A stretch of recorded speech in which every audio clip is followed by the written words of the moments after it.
We have 2 viewers. They got one of them.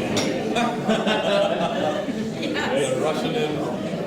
Well, that's going to stay up on the channel after. Yeah.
Hey, do me a favor, log into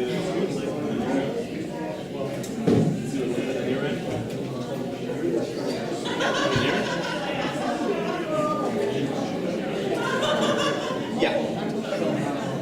No. Yeah, it's SL Public Library. Yeah, youtube.com/SL Public Library. Right on.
Hi, Mike. Mike? Yeah. Nice to meet you. There was a guy up here named Toby. Toby. He keeps sending me stuff anyway. Oh, really? I don't know any Toby, so I'm just here for the library or live streaming the event, so yeah, I try and pretend I am today. So. Yeah, and I mean, libraries are kind of filling different roles these days, so. Oh yeah. Library. Awesome. Nice. Yeah. Sweet. Yeah. two boys, they spend a lot of time. Ladies and gentlemen and candidates, we're going to start here in 3 minutes. 3 minutes sharp. So candidates, please come up. I've got the seating arrangements here. Come up and see me and we'll get seated and we'll be ready to go. And if any of the audience members have a question you'd like to ask, be sure to get it written down now at the front desk.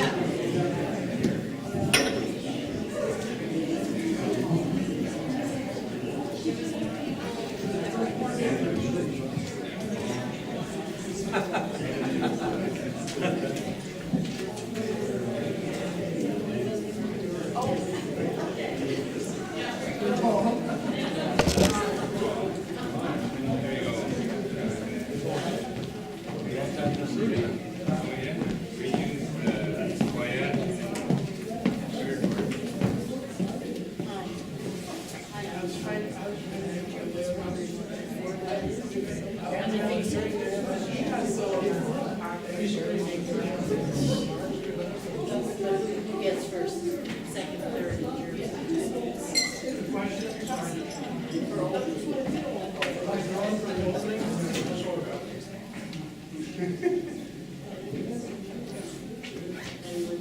reverse and close. Is this the order? Starting at this end, it's the order. Is a reverse for No, I will redraw the names as we go on. And this will have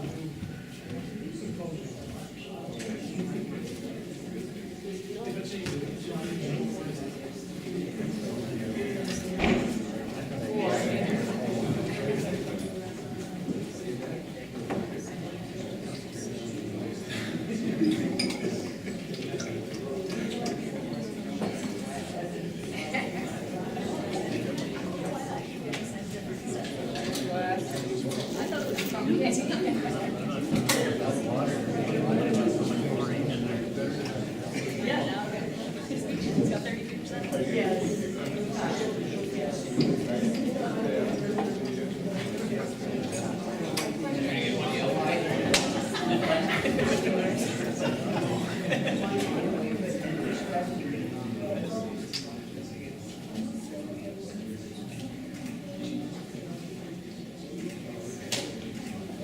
Okay, it's 6:30. We're ready to start.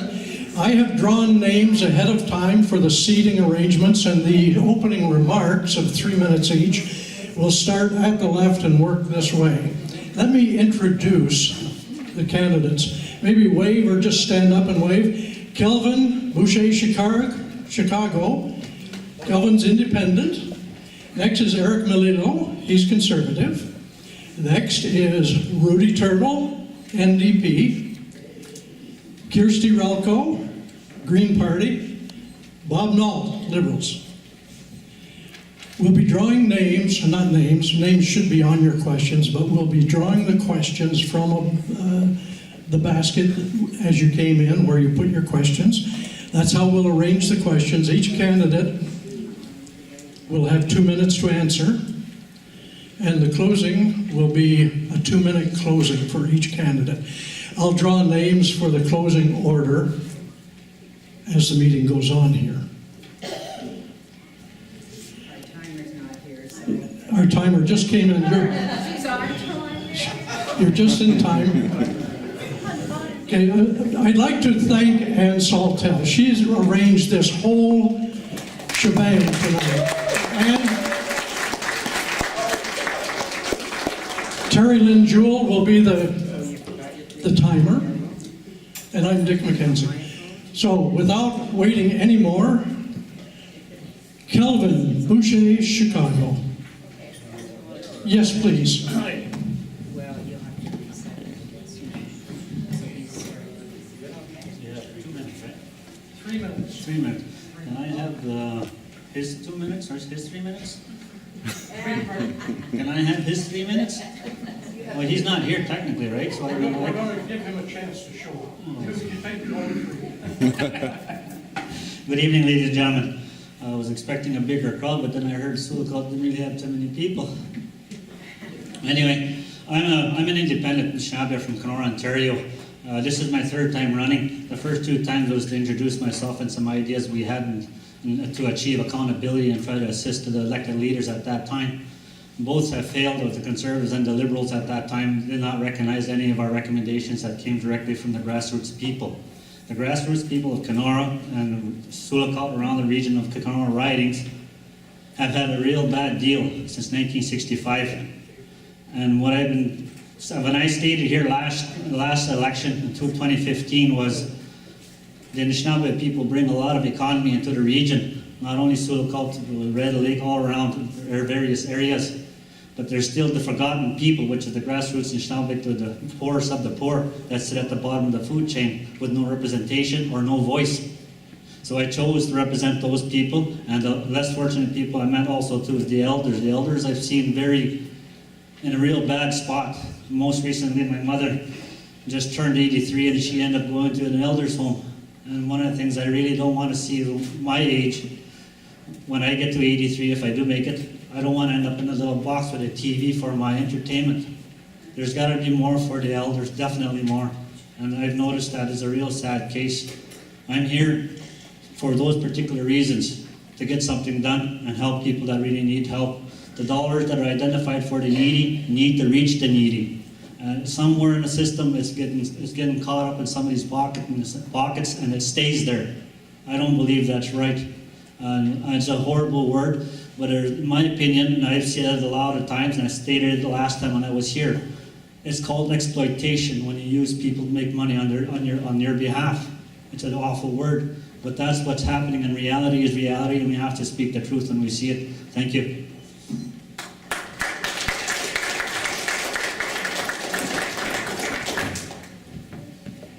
Just a quick interjection. This is Terry Lee's 30-second warning. When you see her lift her water glass, you have 30 seconds to finish.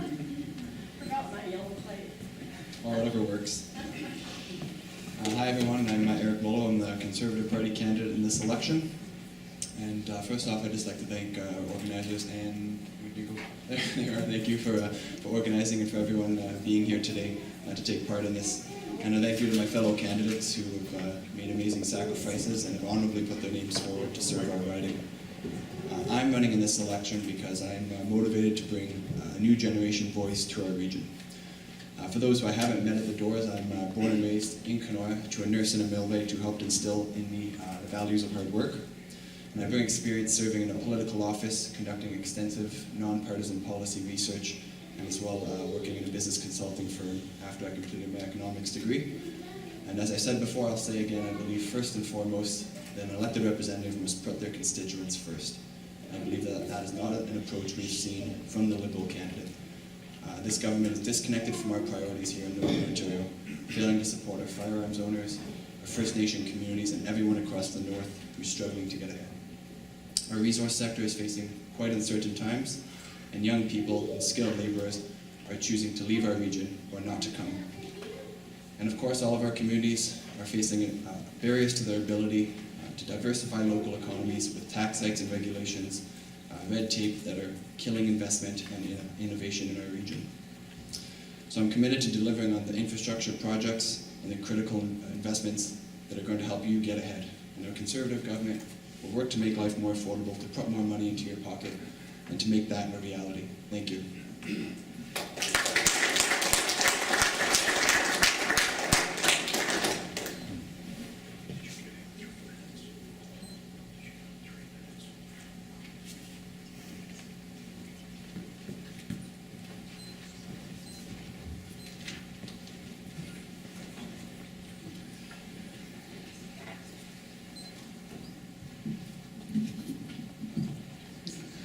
First of all, I want to thank you. I want to thank you for inviting me to be here, and I look forward to hearing from my fellow candidates and hearing what they have to say. We are in the territory of Treaty 3 and the Anishinaabe people. A few weeks ago, when the campaign started, someone asked me, "How come your signs are not up there? The other guys, their signs are already up." So I told that young man, I said, "You know, the hare took off first, and the turtle took off last, and you know who finished first." So I hope that story repeats itself. I want to start, like I enjoyed this experience of campaigning and being out with the voters. I'm ready to serve this riding in Ottawa, and the people I believe here are ready for a change. This is an important election. People are worried about the cost of living, internet, phone bills, and medicine all add up for families who haven't got a real raise in years. We also have a major housing issue in this region. We don't have enough housing, and the housing we do have is expensive and doesn't meet the demand here. We're also facing national issues like climate change and challenge of reconciliation that both the Liberals and Conservatives haven't done enough. The NDP are in it for all communities. We're on the side of working Canadians. We know that Canadians want more affordable lives, so we are here for you. I also just want to mention that in terms of experience, I was a councillor for the community of Grassy Narrows for 3 years. I was a deputy chief for 2 years, and now I'm the current chief of Grassy Narrows. So I have experience in terms of leadership. I also have experience in speaking at community meetings like this. I've been at Queen's Park and Parliament Hill. I've spoken up for my people. I have fought for my people. You've probably seen it in newspapers and CTV, CBC News, standing up for Grassy Narrows, asking for our river to be cleaned up and demanding that we get a treatment center.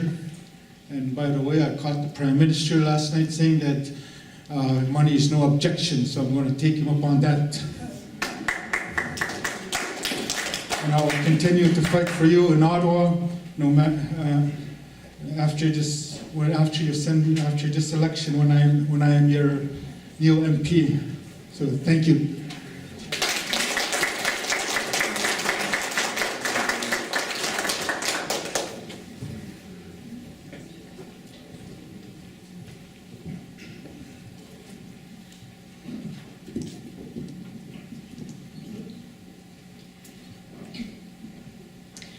Good evening, everyone. I'm Kiersey Rolko, and it's wonderful to be back in Sioux Lookout tonight.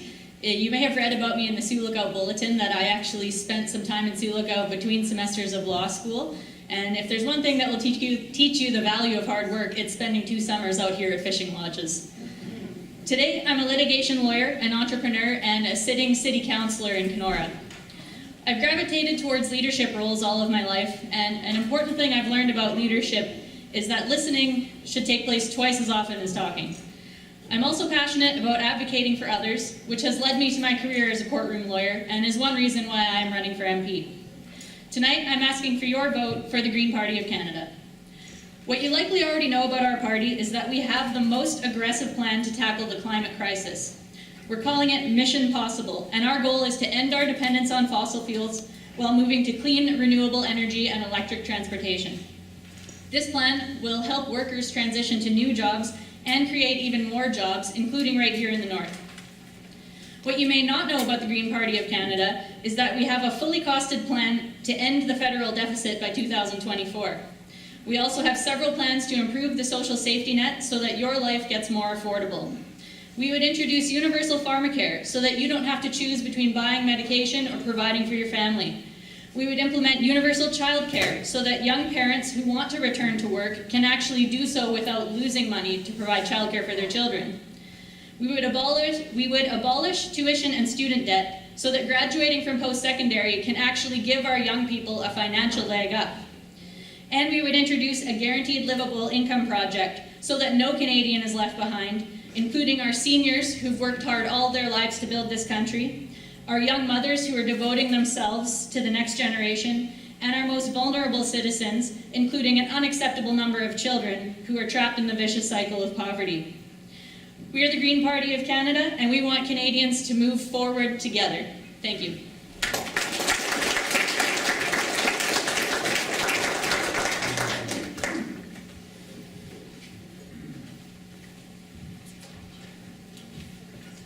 Hi everyone, welcome to what is always very important to every candidate, and that's an opportunity to speak to you directly. My name is Bob Nault, and I'm the Liberal candidate, and have been your Member of Parliament for the last 4 years. In this election, we have a very clear choice, the choice between investments and cuts. The two major parties are fundamentally running on different platforms.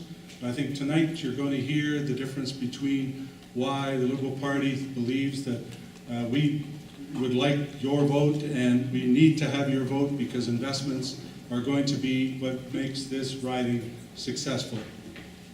When I came back to politics in 2015, it was clear that after a decade of the Harper Conservatives, this riding in this region was falling further and further behind. That's why we ran on a plan to invest in our middle class and make our economy strong. And make our economy strong, we did indeed. Our investments that we made were basically to families, communities, and that's why we've seen the historic $2 billion worth of investments in our riding. Historic because, as a Member of Parliament who's worked here for the last 20 years, off and on, that is the most any government has ever taken seriously the work and the investments that we need. We made investments to help families in the north through a new tax-free Canada Child Benefit. In the Kenora riding alone, the Canada Child Benefit has put more than $72 million each year in the pockets of families and helped more than 15,360 children.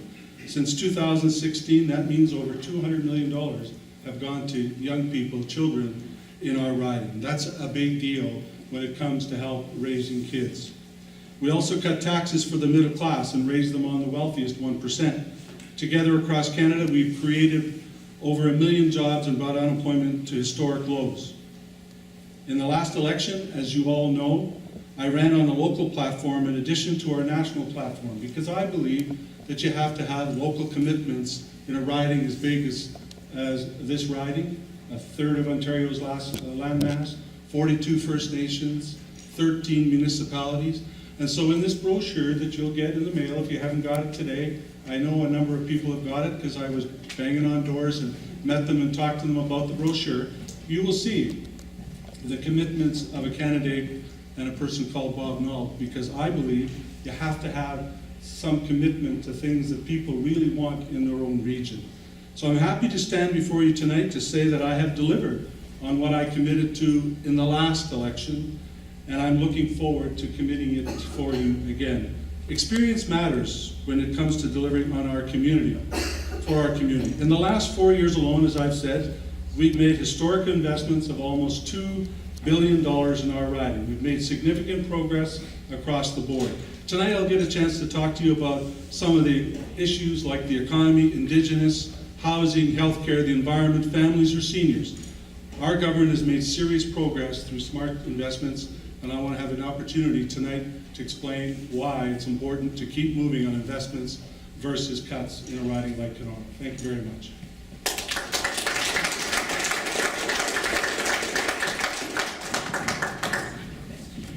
Okay, we're ready now for questions. I'll take these and you can bring any others over. These are the questions you asked at the door coming in, and I'm just going to close my eyes and draw them.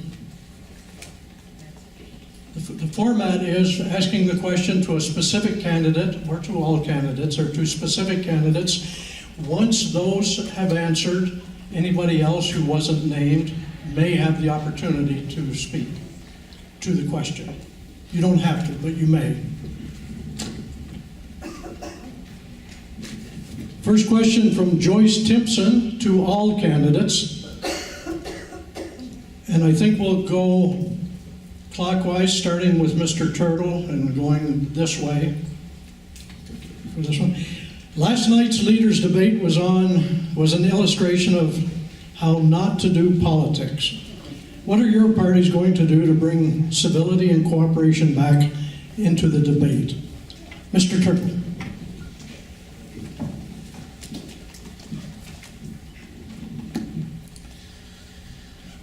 Well, I believe that, that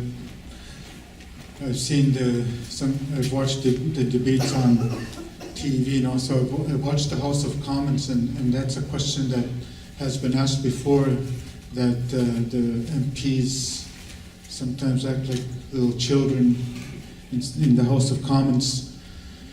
As personally, I will encourage my party leader that, you know, the NDP to conduct themselves professionally, and also not to spend so much time like jeering the other candidates or the other MPs while they're talking, and to conduct themselves professionally at all times.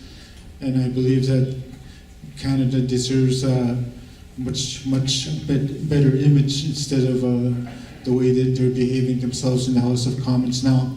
So for me, like, I will definitely encourage our party to, as I mentioned, to conduct themselves much better than they are now.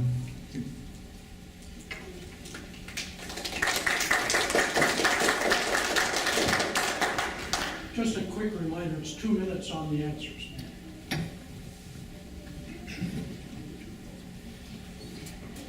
Thank you, Joyce, so much for the question.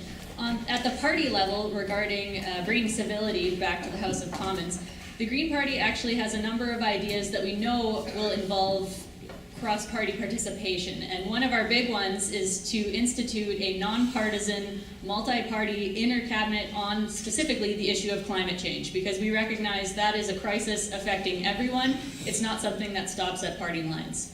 On a personal level, I was actually speaking to a group of grade 4, 5, and 6 students last week. They were some very engaged young citizens.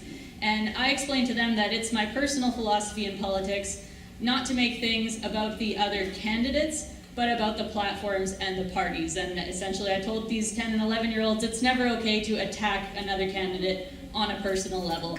I think that's something I bring with me from my life as a litigation lawyer, where, just as an aside, we're all required to refer to each other as my friend, or if you're trying to be a little bit sassy, my learned friend in court, and we try and maintain that level of neutrality whenever we can.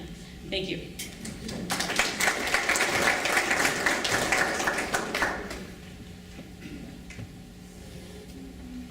Well, thank you very much, Joyce, for that question. It's probably one of the key questions that I asked myself when I returned to politics in 2015, because I started my political career in 1988 when politics was very different, when there was no cell phones, there was no instant information technology, there was no websites where people could chirp at you and trolls could come and say all sorts of nasty things about you. Those days were different. If you really wanted to say something about what you felt, what the values and the issues were, you had to write a letter to the editor and sign your name. And in those days, that took a lot of courage to sign your name and to say, I feel this strongly about something. And so because of the change in communication, I think people feel a lot more willing to risk their reputations by saying things they would never say to someone personally, and they would never say that to anyone else. In politics, I think we're at a low ebb where individual politicians feel that they gain votes and they gain opportunity by being very personally insulting. And this is a result of watching too much American politics, I think, personally, because that's not Canada's way, it's not the way Canadians should operate. I think you'll see tonight that generally we're pretty civil to each other. We'll talk about ideas and why we think our platform is better than the other, but I don't think you'll see the kinds of attacks that you've seen on the internet and or even in debates with the national parties. And I'm looking forward to a nice debate about values, about ways of how the government and the country should run, because that means a lot to us as Northerners. That's why I'm here. And I hope that we'll be able to articulate the values and the direction we'd like to see this region go in without having to resort to insults and suggesting that someone or somehow someone doesn't know anything about a topic, when in fact we're all here with the best interests of all of you, and I look forward to that debate. Thank you.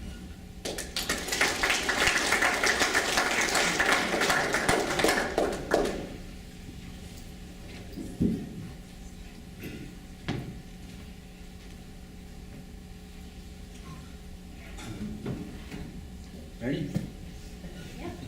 The issue is about how do we get along in Ottawa. I don't think that will ever happen, no matter how hard we try. There's only one way we're all going to learn how to be civilized with each other, and that's a thing called climate change. Climate change, a lot of people don't really think it's a good thing. I think it's a perfect tool to get rid of racialism. Because no matter what part of the country gets hurt or gets destroyed, everybody manages to come together to help one another. That's what Ottawa needs. Ottawa needs to be shooken up and shaken badly. And I'm the type of guy that can shake things up and make things happen right away. I'm not the guy who will sit in a corner and be quiet. If I see something that's bad, it has to change. The politicians that are in Ottawa right now are getting rich off your dollars. And those dollars they're identifying that's going to go to the people, it's not. I would tell them directly, do your jobs or go home and watch TV. Thank you.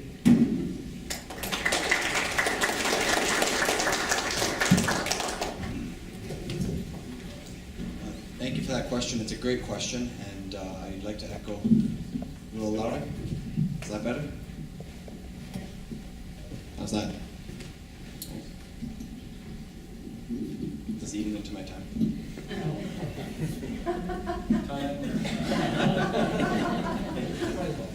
Start it out. How's that? Everyone hear me okay? All right. Thank you. That's a great question. I'm happy it was asked. Actually, in the first debate we had in Kenora, I believe there's a comment made afterwards that the candidates on stage here locally would have made a very good minority parliament. And I do also share that belief that no matter who is victorious in this election, that we're going to have someone who's going to be able to work across party lines. And I think that's going to be evident in the debate tonight.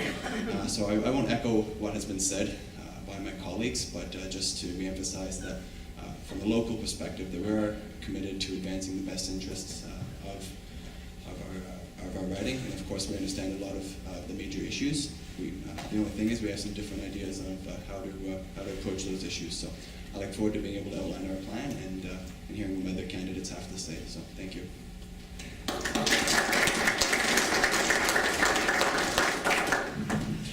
Okay, the next question doesn't have a name attached to it. It says, housing, affordable rentals. How can you work or raise a healthy family without a home? What are you going to do about it? And for this round, 2 minutes each, I'd like to start with Kirsty, and we'll go clockwise.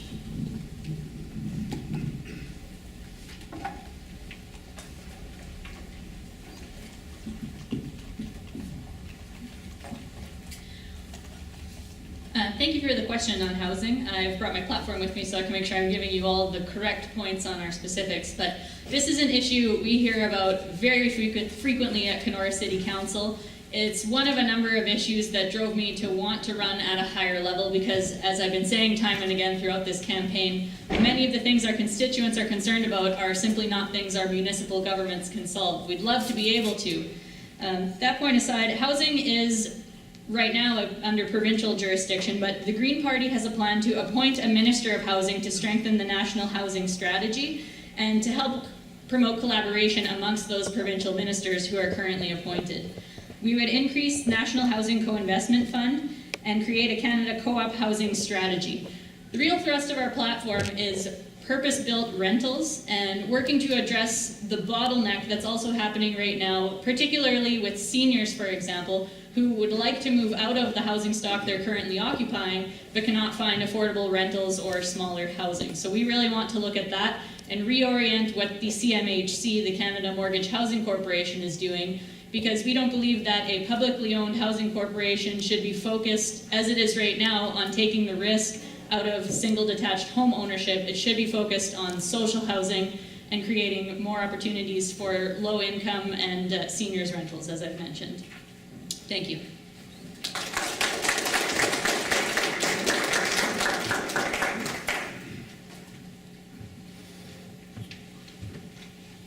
Well, thank you very much for the question.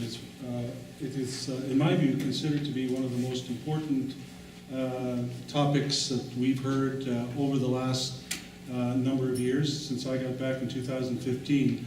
Every single municipality and First Nation has probably put housing as one of its top priorities. And the reason for that is over the last number of years, there's been no investment by the Government of Canada on housing across the country. So our government put in place not only a minister, but a 10-year, $55 billion program on strategic housing, the first of its kind in Canada. As has been said by the Green candidate, it is not a federal jurisdiction, but it seems very clear that the federal government should participate in a program where we can make a difference without becoming part of the jurisdictional discussion about housing. So, yes, in the First Nations, the Government of Canada has a relationship and a fiduciary obligation to build housing, and so we are significantly doing that. Built almost 1,000 houses here in the riding over this last term. But most importantly, in Sioux Lookout, we are now in the process and final stages of waiting to hear whether we will get funding federally for a new homeless shelter. And we've been working on this now for the last number of months with KDSB with the idea of dealing with the homeless, dealing with the marginalized people, dealing with people who have health issues, and making sure that we can find a solution to them.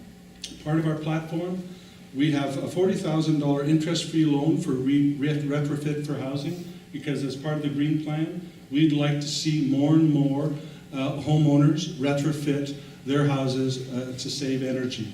And lastly, for new homeowners, there's a 10% reduction in your mortgage that you can apply for to help people afford their mortgage and get into their first home. And that's just a small part of the program, so I'd expect that you will look online to see what the housing looks like for the Liberal Party of Canada when it comes to this major initiative called the First National Housing Strategy. Thank you.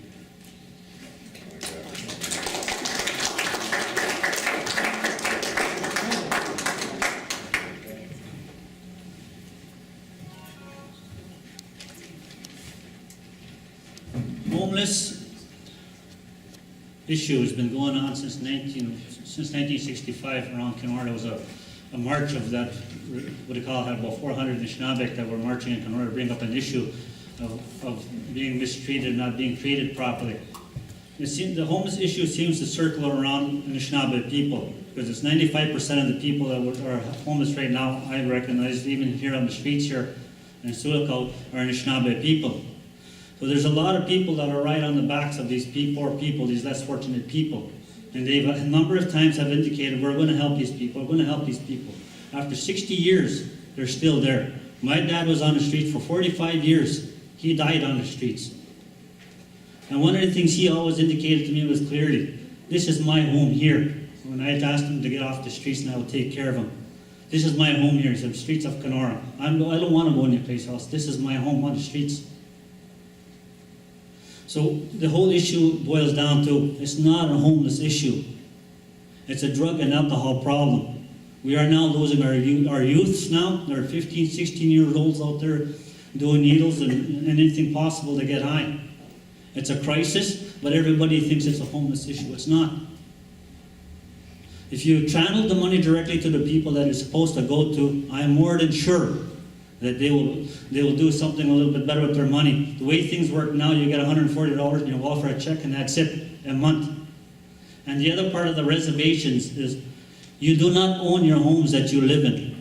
There's no ownership on a reservation. Those reservations are owned by the Minister of Indian Affairs. You never own anything on a reserve. I live on my own reservation. I built my own house. I am now a political refugee from my own community, me and my daughter, 7 years old, because we stood up to our chief and council. Bob Nolt was the Minister of Indian Affairs when I went home. And that was 2003.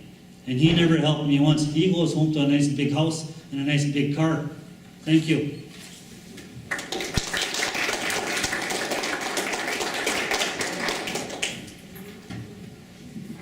Thank you for the question. There's no question that the dream of home ownership is becoming further and further away for a lot of young Canadians, and of course for seniors as well. We're seeing it more and more difficult to find housing. The supply is short, and when there is supply, we've seen time and time again that it's too costly and it's just frankly unaffordable for people to be able to deal with. So Conservatives have a plan to help break down some of those barriers, working with the provinces and the municipalities to get that done. We were bringing 30-year amortization periods to help lower monthly payments, as well as making excess federal land available for development to help increase the supply of affordable housing across the country. And we also look at reworking the mortgage stress test that was brought in under the Liberal government. We do respectfully believe that this has made it a little more difficult for Canadians to find their home and be able to realize that dream. And if I may speak about infrastructure a little more broadly, I think that our region specifically, frankly, needs much, much more. And Mr. Nault likes to talk about the $2 billion of investment that he's brought to the region, but $1.6 billion of that was for one project, an important project to help connect communities to the power grid, but nonetheless, one project. I believe we do deserve more, and we deserve a stronger representation, someone who's going to fight to attract more infrastructure, and that's my commitment to everyone across this riding. Thank you.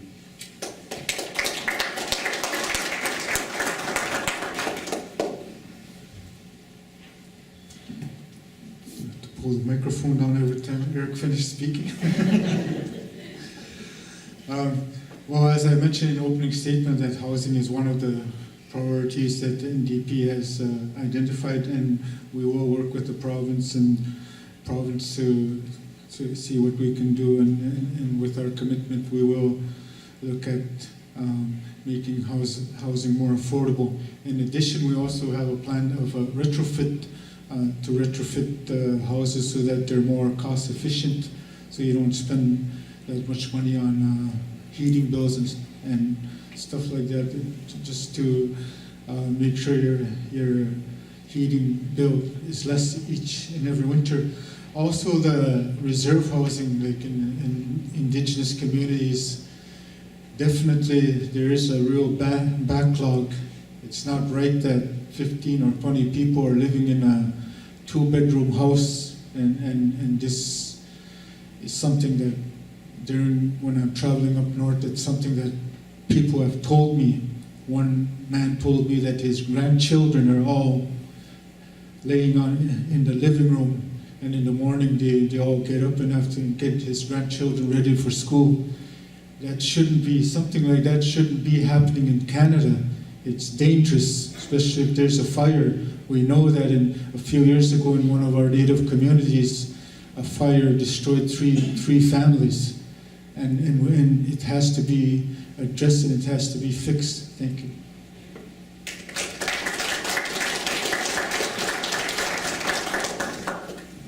Okay, our next question is addressed to Bob Nault alone. So Bob will answer the question, then any other candidates who would like to answer the question as well may do so. Just catch my attention so I know you'd like to answer it. And just a reminder, the yellow one allows you another 30 seconds to talk after the yellow comes up. Okay, this question is from Kelly Murphy. It's to Bob Nault. As a Liberal whose party supports gun control for only law-abiding citizens, what proof do you have that law-abiding gun owners offer a disproportional risk to public safety?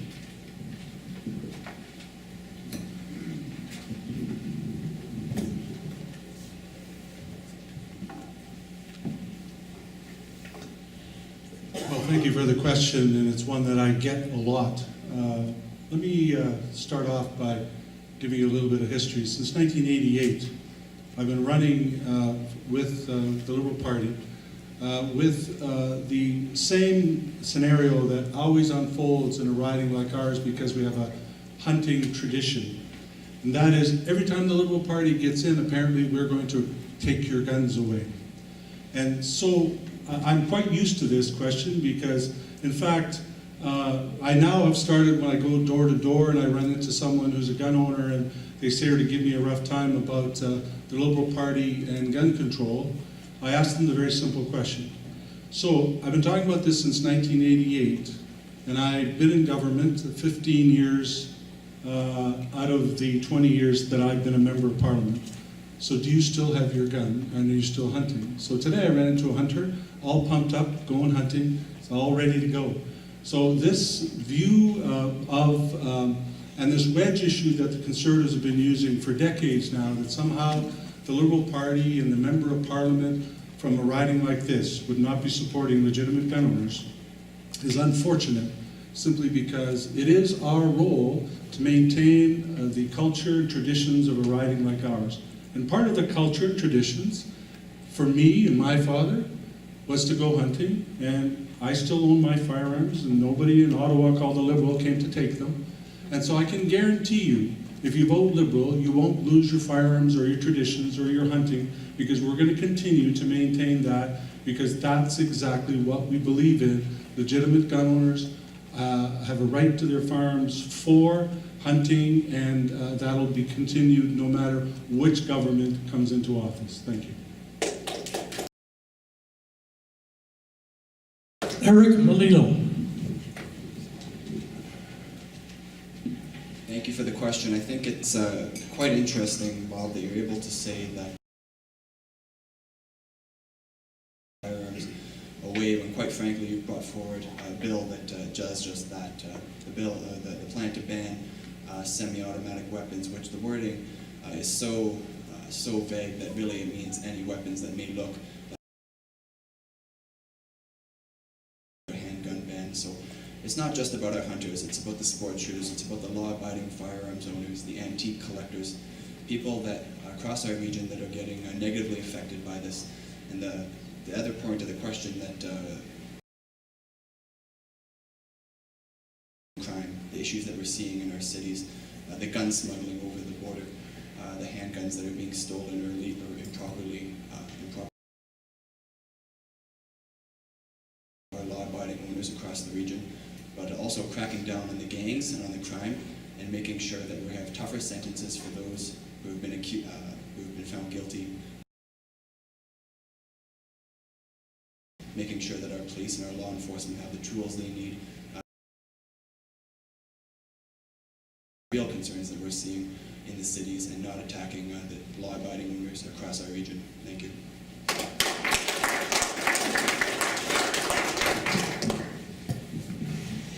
Our next question comes from Jamal Schwartz. It's addressed to Eric Melillo. Remember, anybody else can answer this as well, but Eric gets first crack at it. And in order to speak to it, be sure to catch my attention so I know you're interested. I've now moved back and forth from Fort McMurray for the past 15 years to come back to Ontario to minimum wages for construction. And now that the NDP for Ontario.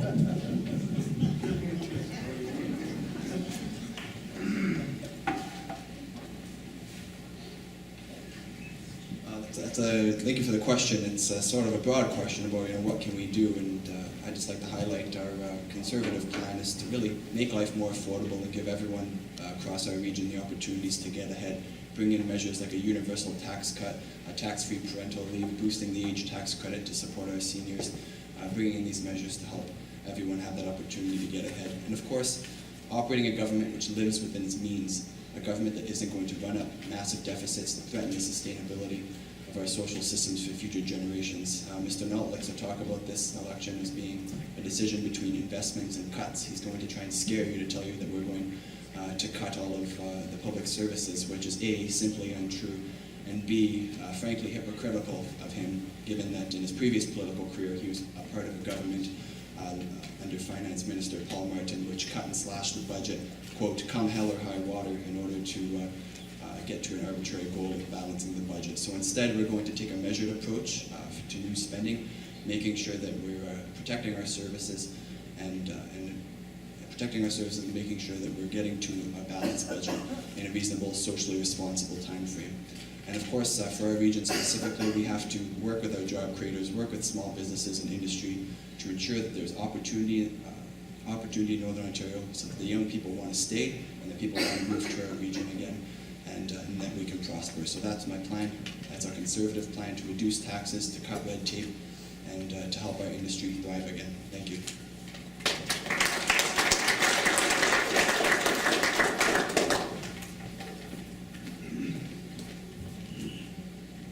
Bob Nutt.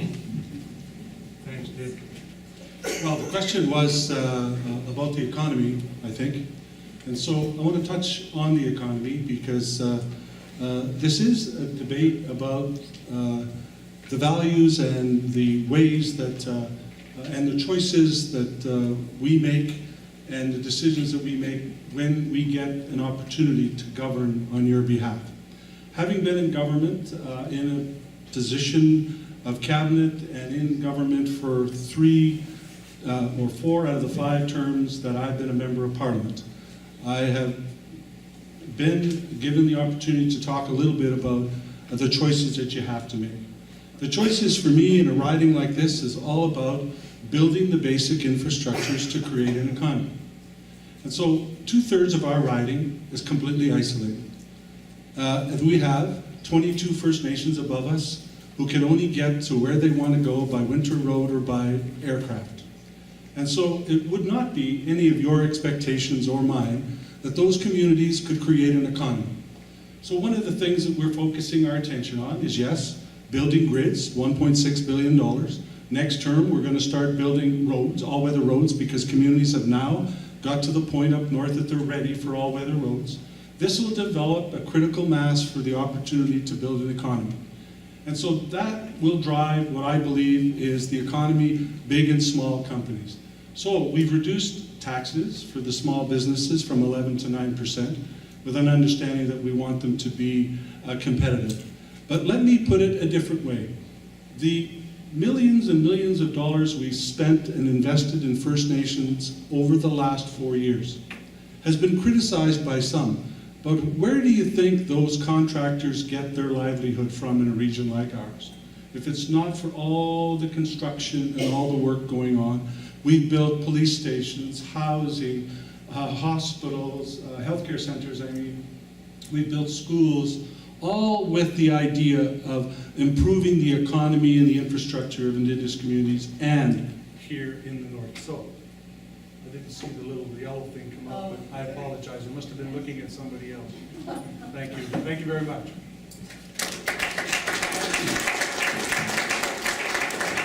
Mr. Boucher, Chicago.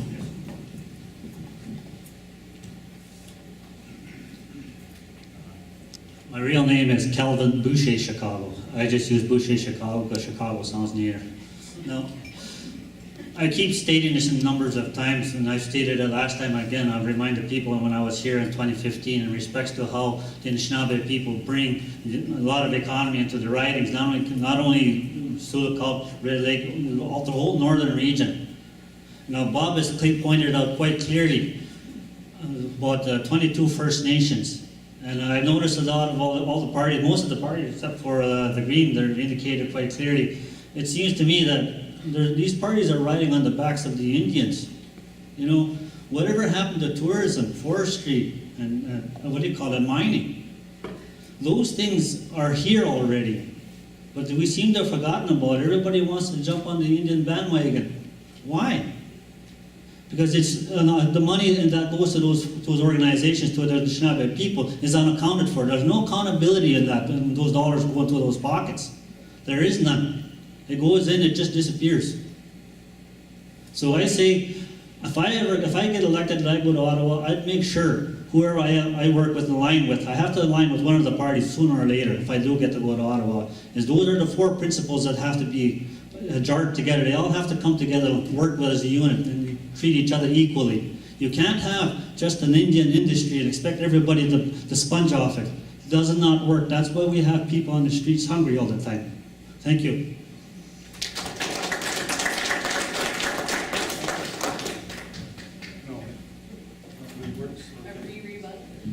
Well, Kirsten Relko. just can't let stuff like that stand. Thank you. So in regards first to the remarks that were initially made by the Conservative candidate, we've heard about these tax cuts time and again from the party leader. And I just want to note that what Andrew Scheer refers to as an average Canadian family requires a 2-income household where both parties are earning well over minimum wage in order to maximize this tax cut, which was not the question initially posed about someone coming back and being forced to only earn minimum wage. The Green Party has plans to increase affordability in many ways that I mentioned in my introduction, such as reducing the cost of prescription medication, reducing the cost of childcare, tuition. Imagine the savings to your household if you did not have to put money aside for all of those things. And we have proposals for new revenue streams to pay for these promises that don't involve increasing your income taxes, They do involve fair taxation for large and digital corporations and the super wealthy, and many other innovative ideas. Thank you.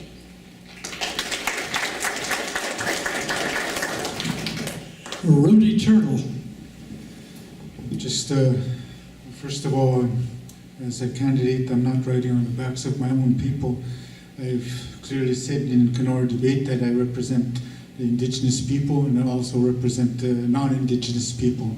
And I've made up my mind that I will speak for all people. So, correct that. And finally, as we mentioned before, that we will invest in housing, and through investing in housing, we create jobs. Through retrofit of housing, we create jobs. Also, looking at First Nations, yes, there's we will invest in Indigenous communities, and for example, the water treatment centers. There's still many that has to be fixed and redone, and many of them need to be upgraded, and we will put money into that. And those projects do create jobs, just like Bob said, and I agree that we need to start investing in the North, and as we invest in the North, we will create more jobs for our people.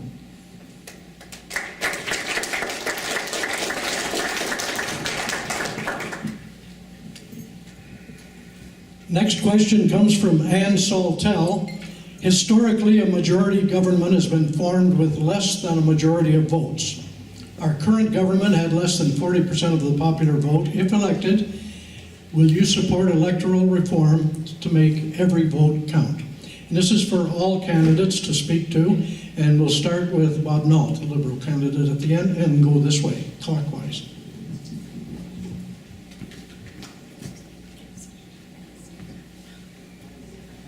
Thank you very much for the question, Anne, one that I expected from you, since that's a big part of your interest in the last 4 years that I've chatted with you.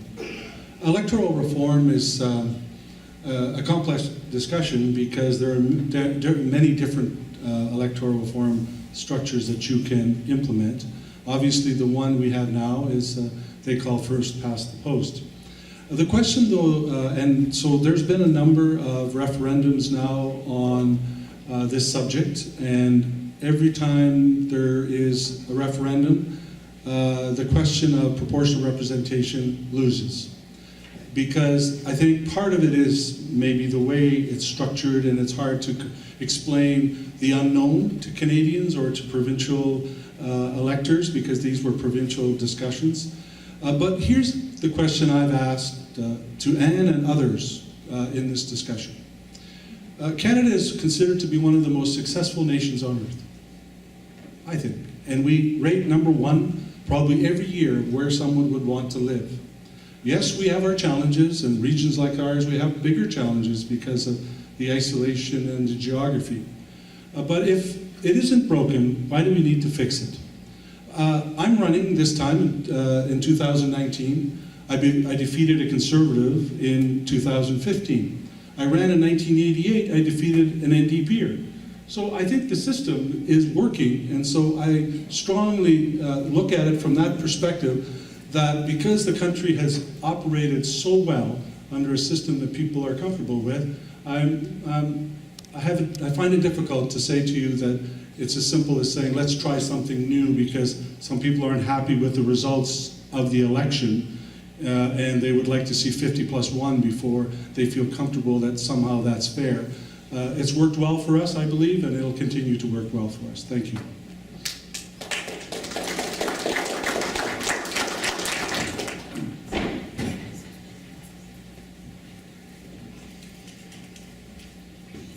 Well, it is true. We do need something different in Canada where it includes everybody, not just the rich. That's what all I've seen so far. All my life I've worked and I've struggled, and I've seen lots of people struggle. And there needs to be something more better than what we've got right now, I'll tell you that much. And if we don't start having people going to Ottawa, speak their free minds of something different and something better, then it's going to continue all the time. The rich will stay rich and the poor will always stay poor. And the Indian will always still be in the bush. Thank you.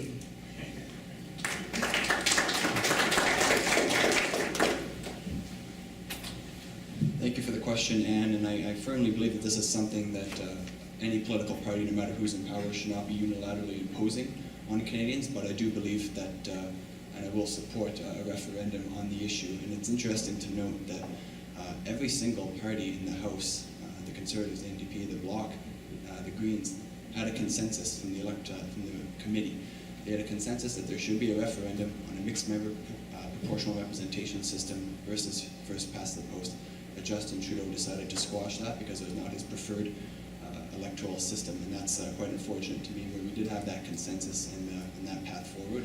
We were prepared to put that to Canadians and have them decide on what they wanted. I have to disagree with Mr. Nault. I don't believe that it is an issue that is too complex for Canadians to understand.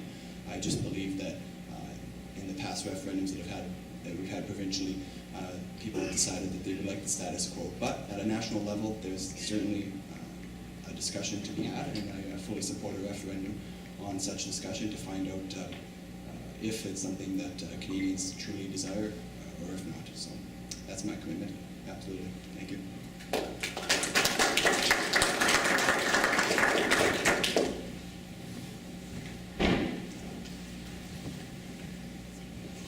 Thank you. It's Kirsty Rolko. The Green Party absolutely supports electoral reform and a move towards proportionate representation.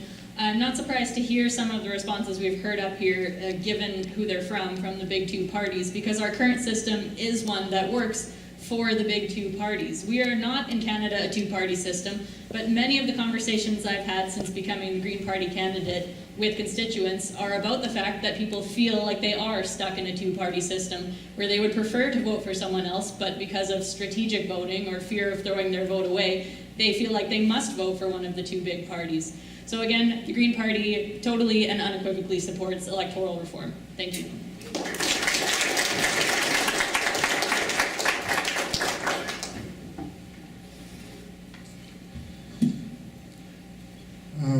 I haven't, this is just my personal opinion, I didn't see this in the NDP handbook, but I believe that electoral reform should be up to the people, whatever the people feel is fair, and that we should have a fair system. There is a system in New Zealand where the Maori people are guaranteed a seat every time there's an election. And just recently, we know that Ontario adopted the Kiiwetinoong riding, and so where the Kiiwetinoong people are represented, and Saul Mamakwa has done a good job of representing his people. So we do need to look at reform, and I support fair reform. Okay.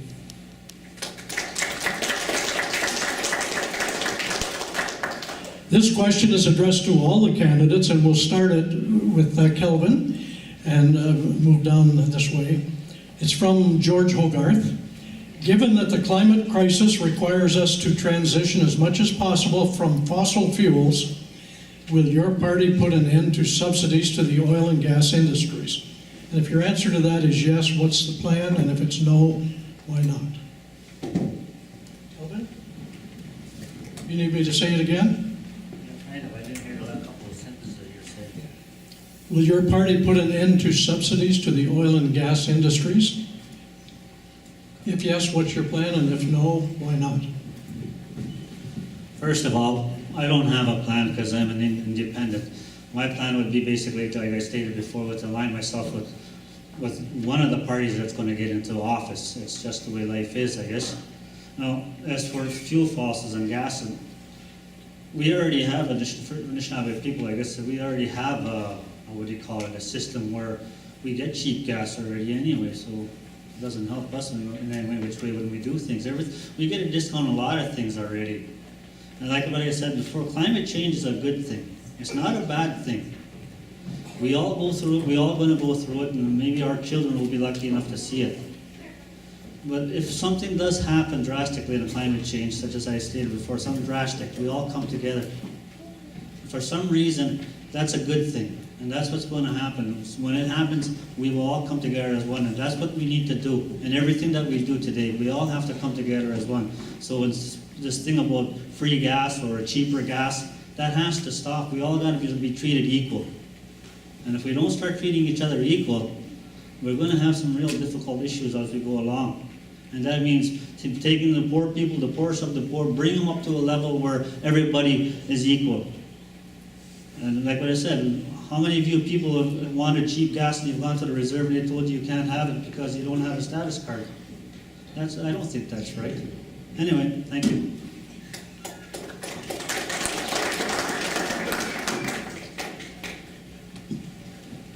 I'd like to say that, of course, climate change is an urgent threat, and it's something that's top of mind for many people, including myself, here in this election. Is that better? Can I just take it off? Reload.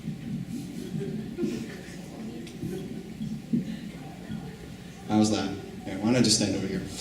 I'll make it a little easier. But, yes. The Conservatives have unveiled a very strong plan to help combat climate change and to help keep our environment clean. And it's not rooted in taxation, it's not rooted in government cash grab, but rather having a framework where large emitters have to invest in green technology that's going to directly fight climate change. And supporting our innovators across the country that are doing great work and being able to develop green technologies here in Canada and export them around the globe, I believe that that is a key to being able to lower emissions across the world, not just in Canada, but understanding that this is a global problem. We need a global solution, and we believe that Canada can play a role, a leadership role in that regard. So it's going to help support our economy, and it's also going to help lower emissions by being able to export that technology. But we do understand that there is a need here in Canada, here at home, to help address the concerns as well, and that's why we're going to introduce a Green Homes tax credit to help incentivize Canadians to be able to save up to $3,800 on renovations that make their home more energy efficient, and to help to cut back on our carbon footprint as buildings that currently account for 12% of Canada's emissions. And I must say that I do not believe that the path forward is shutting down the industry in Alberta, shutting down our pipelines. We have the most ethical, most environmentally friendly resources in Canada, and we're going to actually end foreign oil inputs. We're going to get our resources to market, and of course focus on developing that green technology as the alternative in the future going forward. Thank you.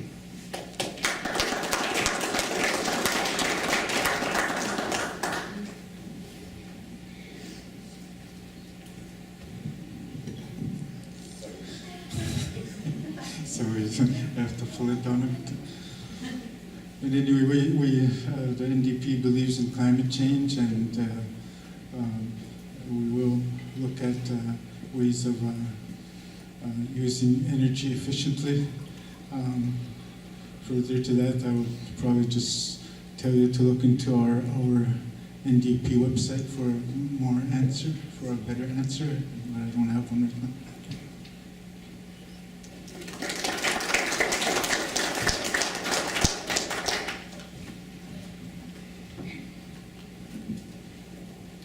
Thank you for the excellent question. The Green Party absolutely will end subsidies to oil and gas immediately and put everyone to work in the transition to a green economy. Part of Mission Possible is that we believe that we can move to clean, renewable power, and we can connect that power across the country. We can use that power to electrify transportation, including public transportation and high-speed rail, which we know is the way of the future. We can make electric cars more affordable for everyone to get them onto this system, and that's why the Green Party proposes that there would be no federal tax on the purchase of electric cars, and we would increase the number of places where you can charge for free, including federal buildings. We would continue to implement a revenue-neutral carbon tax, and what that means is the revenue would continue to be returned to you, the citizens. As I explained during the Kenora debate, I know as a business owner myself that businesses are not incentivized to spend extra money and do extra work now for the hope of a tax credit in the future. They are incentivized to protect their bottom line when a carbon tax is going to be imposed upon them for polluting.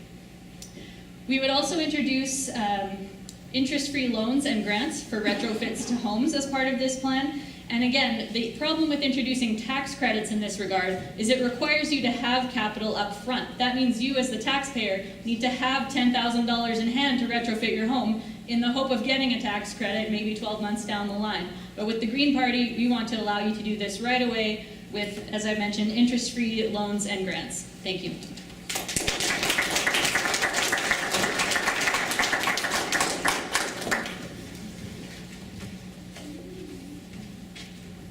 thank you very much. And this is probably the most important question today, because it relates to the question, the very first question we had about why it's so important that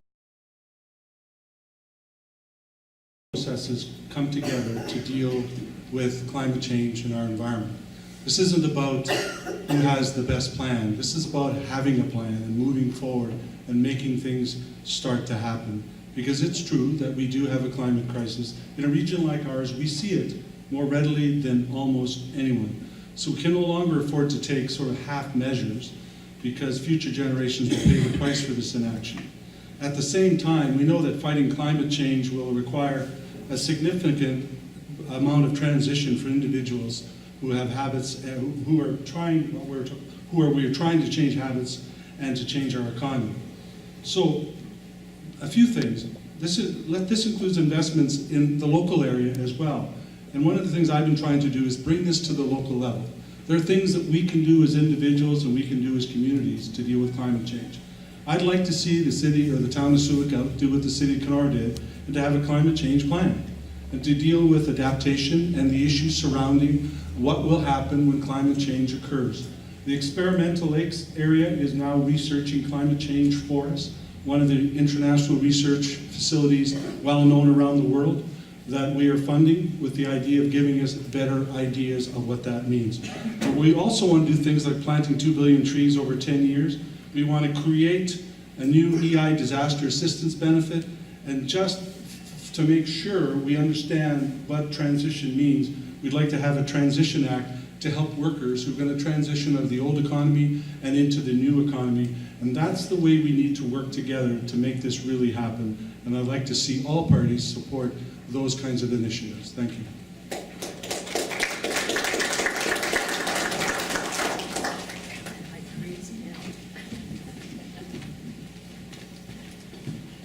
Eric Melillo, this one's addressed to you. Others, after you finish, may answer as well if you wish. The Conservatives have big plans to cut taxes. How do you plan on ensuring job security for people who work for organizations that rely on federal funding?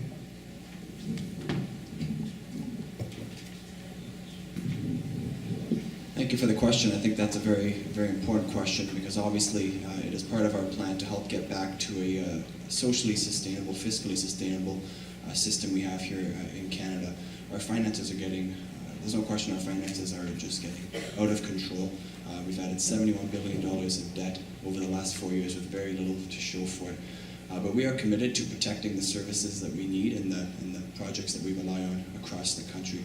As someone who's almost everyone in my immediate family works either employed in the provincial or federal public sector, this is something that protecting these jobs and protecting these services is something that's very, very important to me, particularly with my mom being a nurse at the hospital in Kenora. So we're going to take, as I mentioned earlier, a different approach from that of the previous, the Liberal government in Bob's previous career, where they cut and slashed their way to immediately balance the budget. But we're going to look at a measured approach to new spending growth. We're going to make sure that all new federal spending is found through cost savings in the government. And we believe that we can get to a balanced budget in about 5 years' time, if that's the case. We are going to make some cuts, absolutely. I can tell you what we will cut. $1.5 billion in corporate welfare to wealthy companies like Loblaws, money that could have been spent in our First Nation communities. We're going to cut 25% of the foreign aid budget, money that is being sent to support wealthy countries and tyrannical dictators, funding that could have been spent here in Canada to support infrastructure projects. And speaking on the point of infrastructure, we're going to cut funding to the Asian Infrastructure Bank and instead bring that money back here, money that could have been spent on healthcare services across the country. So we are going to protect jobs, we're going to protect the services we rely on, and we're going to run a socially, fiscally sustainable public service for future generations. Thank you.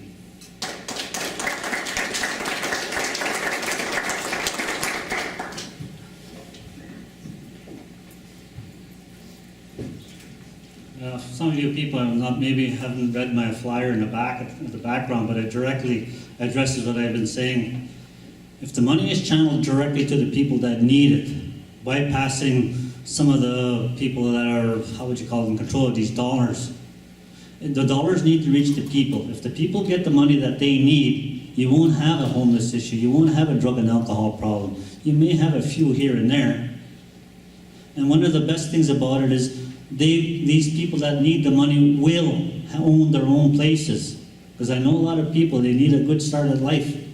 And you can't go to the good start at life on $143 a month. You're at the bottom of the food chain already. You're fighting and you're struggling enough already. If the dollars that are identified for the people reach the people, you will have success. And it will be like an overnight economy. It'll be a boom. I've seen it happen when we did the, Indian residential school. I was a translator in that. And I've seen people just buying things they didn't need. And taking cab fares to places where they didn't have to go. They just wanted to spend the money locally. The rich people don't spend their money here. They go someplace else where it's cheaper, like Mexico or China or other places where they can save $1. The local people is your answer. They will make it happen. Give it a shot. I mean, you spend all these billions and billions of dollars on an Anishinaabe people, but then it doesn't reach them, and the service providers and the bureaucrats are all sitting in the middle getting rich. Give it to the people that need it. Give them a chance. They'll have a good life. Thank you.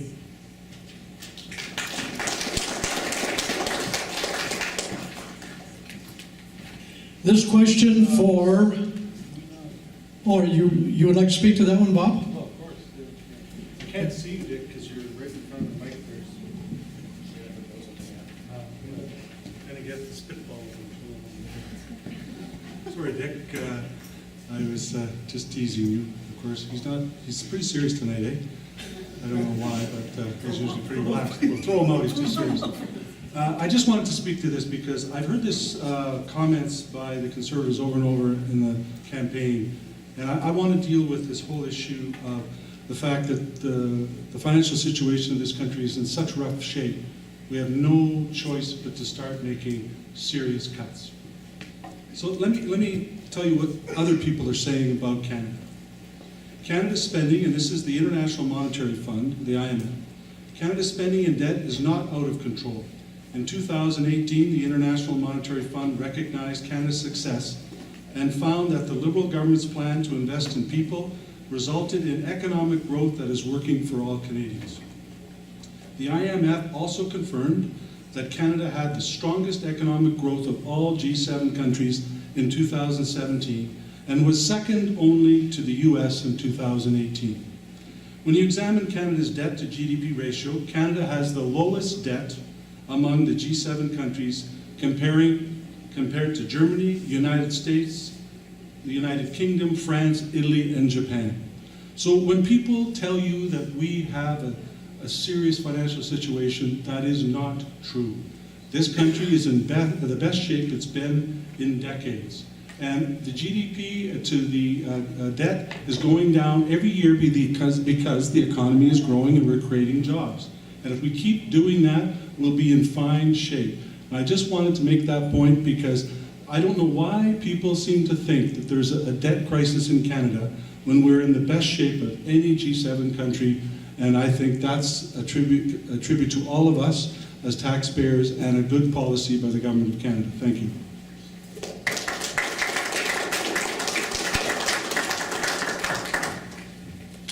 This question from Remy Lorto to Bob Nault. Your party leader, Justin Trudeau, has promised Canadians that the Liberals will plant 2 billion trees if elected. During the last 4 years, your party has given grants of $600,000 for the startup of biomass plants. Considering these biomass plants are going to be using green live trees to burn in these biomass plants at a rate of somewhere between 600 and 700,000 tons of wood per year per plant. Would you not consider that a contradiction to a green future and the acceleration of deforestation in the boreal forest?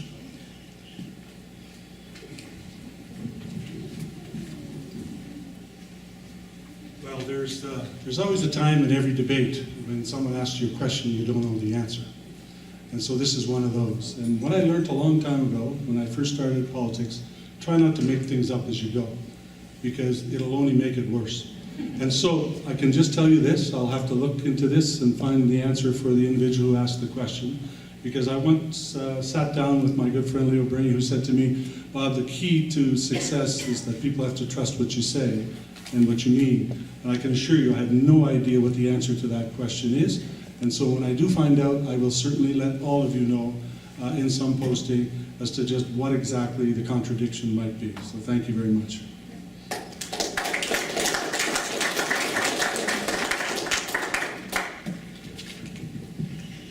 Ramey is the only person in the room that knows the answer to that question.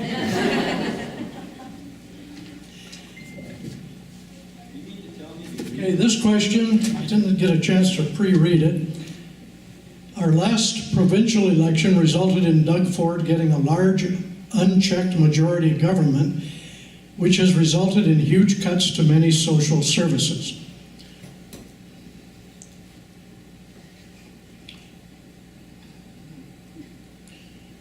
Andrew Scheer seems to have distanced himself from Doug Ford. Does the federal Conservative Party support Doug Ford's current directions and actions? How does your platform differ from his? And this is addressed to you, Eric. Yes.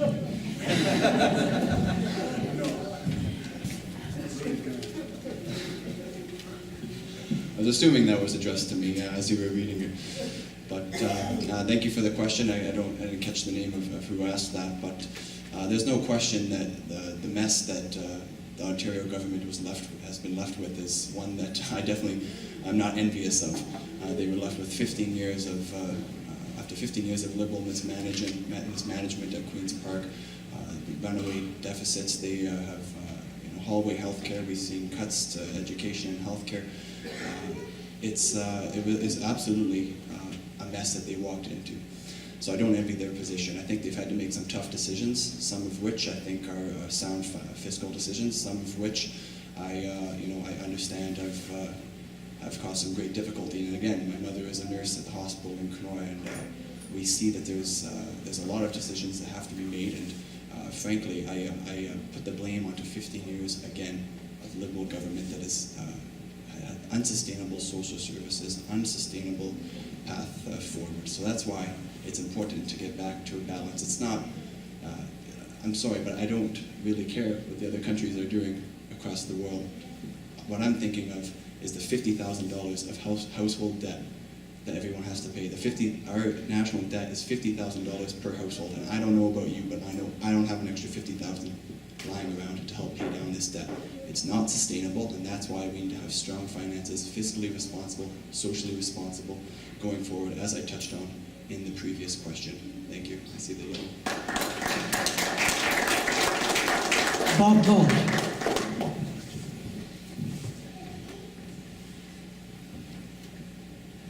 This is a very important question for two reasons. The first reason is because in the last provincial election, no matter who you decided to choose, the government that got elected and became the government did not even put a platform forward for us to read and cost the platform. So we basically gave them a free pass. You didn't ask the hard questions, and the media didn't ask the hard questions or insist that the local candidates tell us, if you are going to make change, what does that look like? Because we all have a right to know. We're in the same boat in this federal election. So far, the Conservatives under Mr. Scheer have not released their platform and costed it out. So we don't know what kind of cuts we will get. And we will get some. Absolutely, it's been told by the candidate tonight we will get cuts. I just would like to know what they are. Because we do have a lot of public service here. We do have a lot of First Nations. So I'll give you an example. Under the Harper administration, in the last 2 years before we went to the polls in 2015, they cut $1 billion out of capital for First Nation infrastructure. That's a lot of money that comes out of communities that are desperate to improve their infrastructure. Now, we have a right to know, and so I'm just making it the point that I would not vote for any party that didn't put out their platform, what they're proposing to do, what they're going to cut, and why should we have to wait till after and guess what it might mean to all of us? And so that's my pitch to you tonight. If this Conservative Party does not give us a costing of what they're going to do in our riding, I don't think they deserve our vote. Thank you.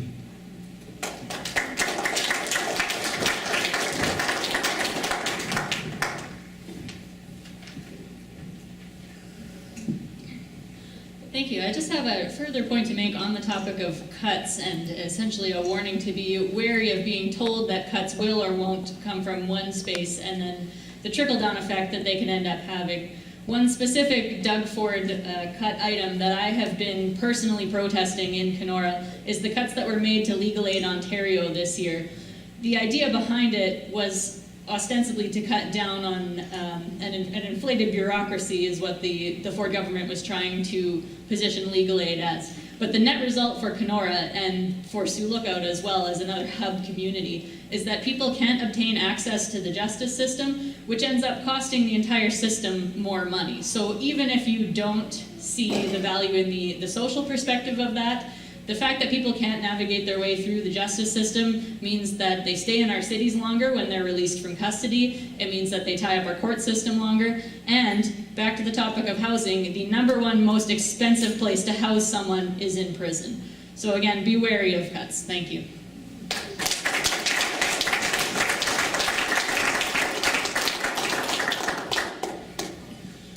There was mentions about the justice system. I want to make it clear, 95% of the justice system we have right now involves the Anishinaabe people, the average Joe that's on the street, and he becomes a repeated offender.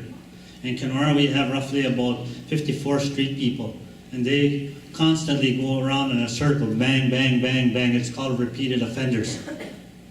If you've helped those 54 people on an individual basis, you wouldn't need the legal aid system. And most of the lawyers wouldn't even have to hang around Kenora. They can go to Winnipeg where there's actually real crime. Thank you.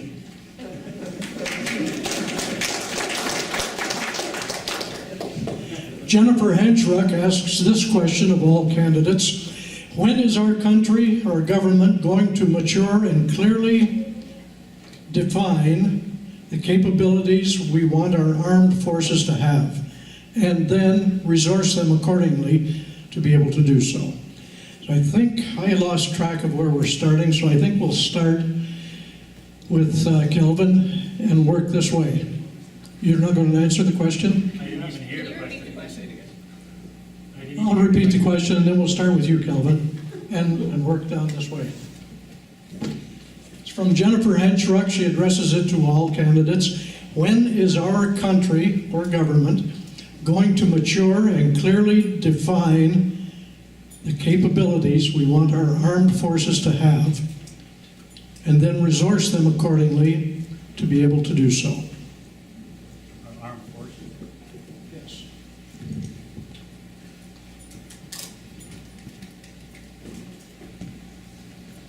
I'm still trying to figure that question out. When is our country going to start looking after our armed forces? Is that basically in a nutshell what the question is? When is our country going to be able to, or mature enough that they clearly define the role we want our armed forces, whether it's the Army, Navy, or Air Force, to play, whether we're deploying them or not deploying them, and then give them enough resources to be able to do that? We don't have a submarine. We have 3 oceans. We don't have a naval. Okay, that's the question clarified. Well, first of all, I'm not much of a fan in respects to fighting other people, or any kind of war for that matter. My good friend was a guy named Stanley Strecker. He was a German, and he died at 86 years old in Kenora. I've looked after him for 20 years, and one of the things he indicated basically was how horrible the war was. And just from his stories, what he told me, I wouldn't wish that on any country that we should have a war. I can understand maybe we can all have maybe boxing gloves and put our leaders in the front row there and let them go at it, the winner take all. I mean, that's a lot more pleasant. I mean, they make all the money, they make all the millions and everything.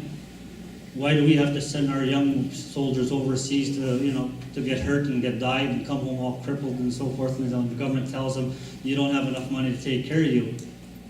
I think maybe, just maybe, if we took some of the politicians and we send them overseas and in the front line and say, here you go. And see, let's see how you like it when you're broke and you can't defend yourself. Thank you.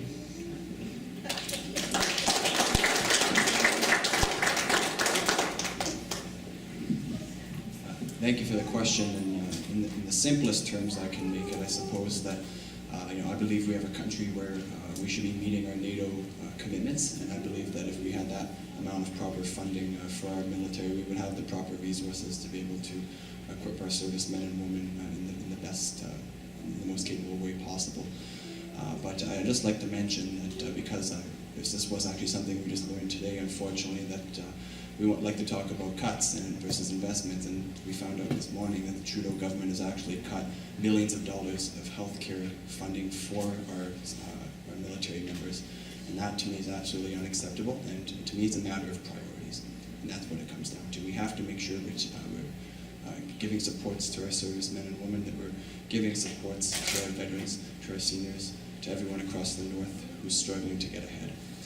So to answer your question specifically, again, I believe reaching that 2% target set out by NATO, that we agreed to by NATO, will help deal with that situation. But it goes further than that, and I'd like to just express that I really believe that we are failing many people across the region without the adequate investments. And that's my commitment to be able to put those forward and make that happen. Thank you.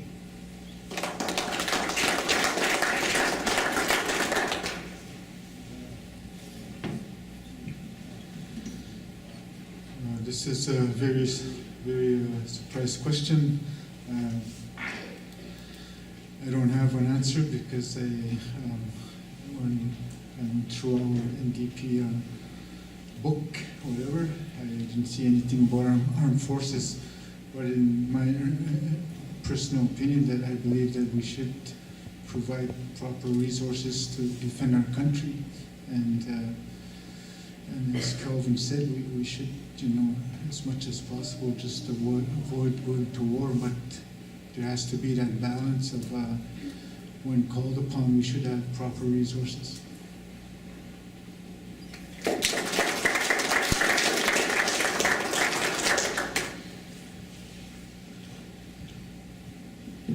Thank you. So part of the question was about the role of the military. The Green Party would specifically like to see it normalized to have our armed forces involved in responding to what we're increasingly seeing as climate crises right here in the country. So deploying the military, for example, when we see flooding where we need their assistance, we would like to see that become a normal part of the military's role in Canada. Thank you.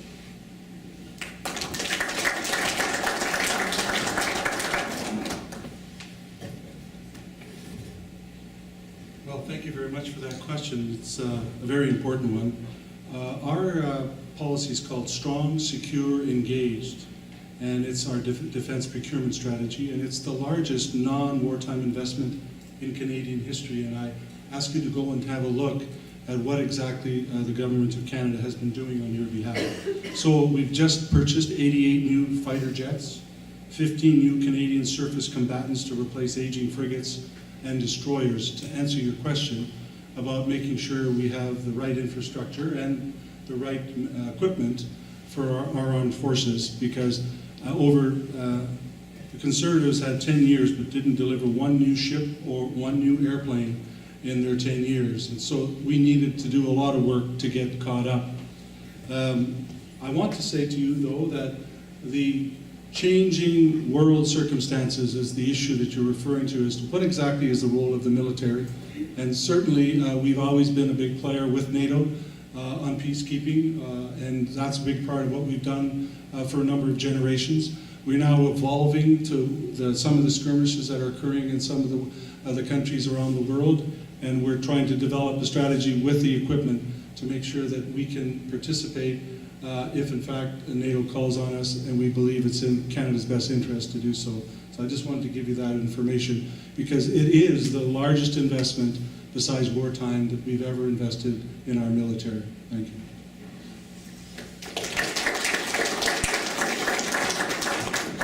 Next question is addressed to all the candidates. It comes from Connor Howie. Very simply, Will you vote in the best interests of constituents, even if this means opposing your own party? Starting with Eric.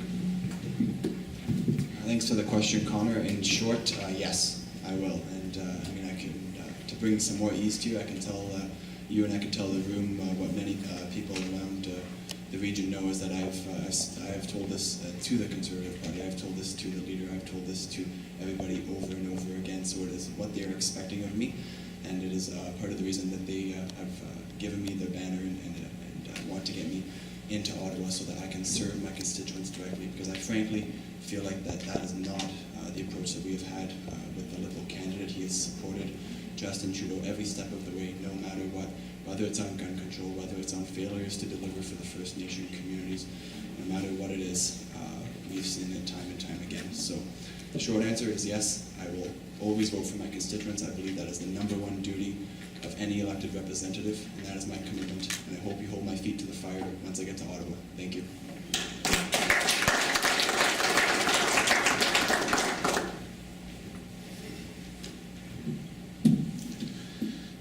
My answer is yes. I'm here to represent the constituency. I'm here to represent, as I said before, both Indigenous and non-Indigenous. I'm here to represent Kenora, Menaki, Dryden, everybody. And yes, I would look at the best interests of our riding.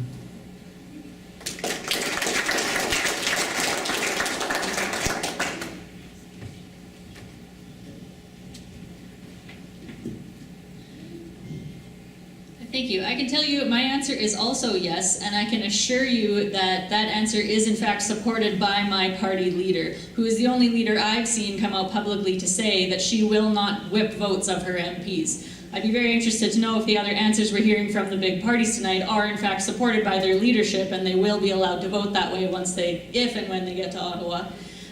This goes to also what I mentioned in my opening statement about part of the reasons why I'm running, because I do believe that it's the role of an MP to be an advocate, and as a lawyer I act in my job every day as a conduit between my clients and the courts, and I think that's the role an MP should play as well between the constituents and Ottawa.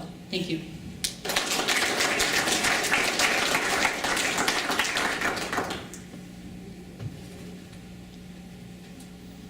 Well, thank you very much for that question, and I can tell you the answer from the parties who have House leaders and whips, and you're whipped to vote a particular way, is a very naive answer to the question, because that's not the way the party system works.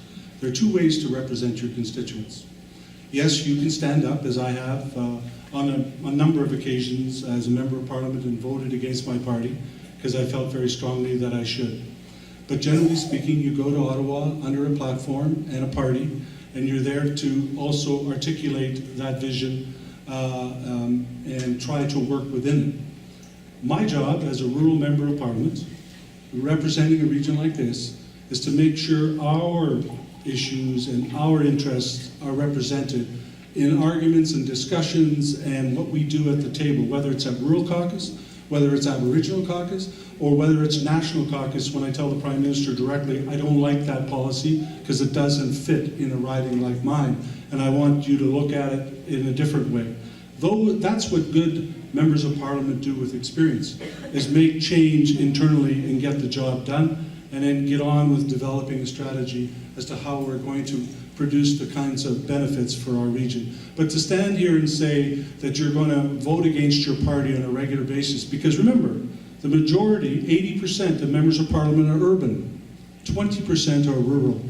And so most of this policy comes from urban. And so it's very difficult for a rural member to get his message out. It takes a lot of experience and knowledge to make it work that way.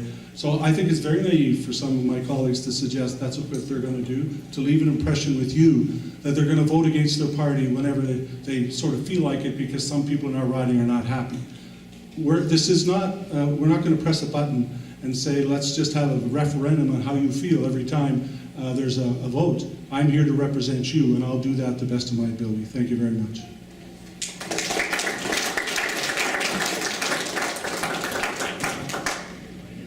Christian would like to know,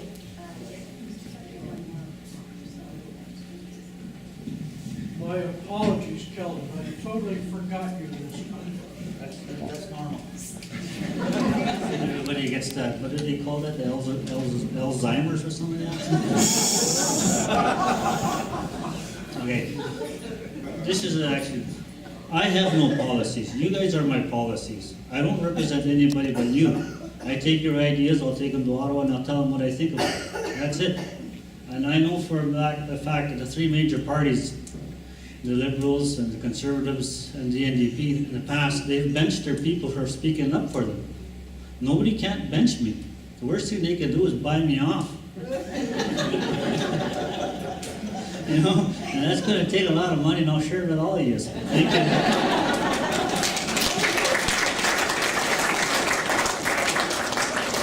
Again, Kelvin, my apologies. Christian would like Rudy Turtle to answer this one. If anyone else would like to answer it, please get my attention so I see you. How will the NDP look out for the Indigenous interests in the North? Many see the North as ripe for development. What is your approach? Resource extraction or more sustainable ventures?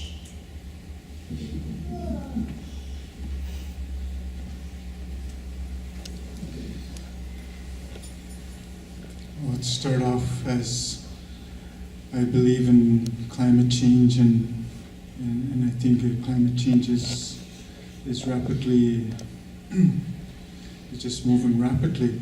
So I believe that we should be more environmental friendly when it comes to, especially economic development. I believe that we should use more environmental friendly way of using our resources, and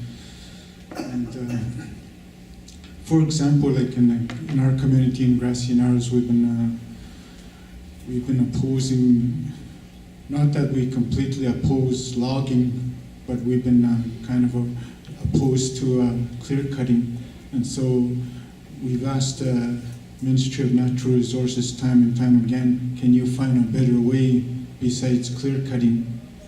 If you can find a better way of logging, then we can go ahead.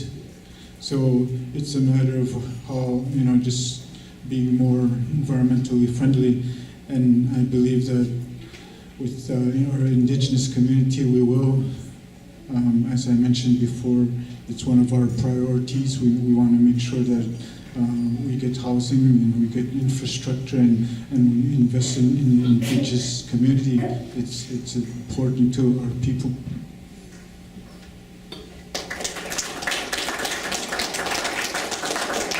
Bob Nault, then the guy on the end. Mr. Boucher, Chicago.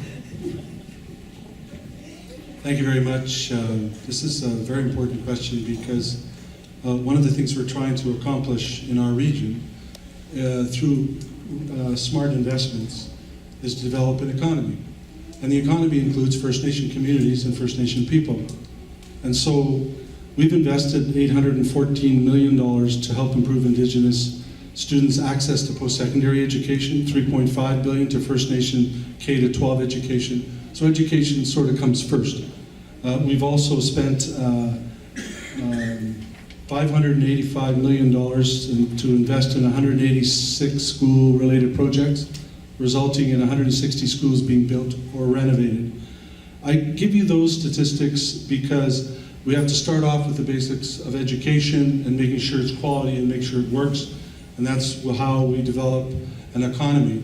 And we've also invested, as I've said many times, a lot of financial resources to develop modern First Nation communities. Yes, we're building grids that cost $1.6 billion. Yes, in the next term, if the Liberal government gets elected and is back in government, we will spend billions of dollars on all-weather roads in our riding, simply because it's time now to develop an economy, and the only way to do that is to build the infrastructure. It's long overdue. We've been waiting for years to get this moving, and so this is why investments are more important than what I consider cuts. And whatever the cuts may be, if it affects our opportunity to develop First Nations, that is a shame in itself. So we built police stations, housing, healthcare, everything you can think of, we started to build. We've only had one term. You give us the second term, and you're going to see a lot of development in the north that'll benefit First Nation people. Thank you very much. Kelvin and then Eric.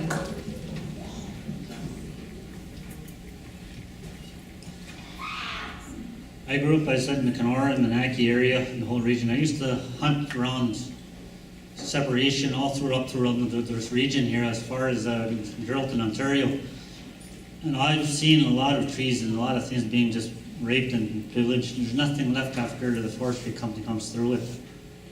Now the last of the resources, the best resources we got is in the north, and it's all under the Anishinaabe people. The jurisdiction is on the Anishinaabe people. They have a final say what they're going to do with it or not. And this is what I was talking about.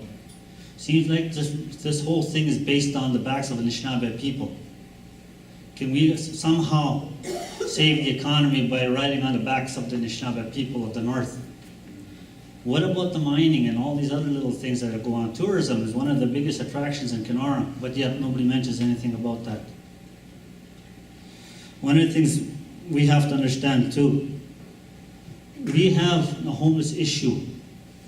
And if these resources are going to be exploited from the north, and all those Anishinaabe that are up north that don't have the proper education, they're going to come to the cities, they're going to come to the towns, and they're going to be homeless again. And then bang, you're going to have nothing but a criminal element of boom overnight. You're going to have, the jails are going to be full. Because where else are they going to go? Because they cannot own, they don't own nothing on the reserves, they can't. They have to have ownerships of their home to establish a decent livelihood. As I said, if you're going to ride on the backs of the Anishinaabe people, give them something that they can rely on when it's finished. A home, something they can call their own. Thank you.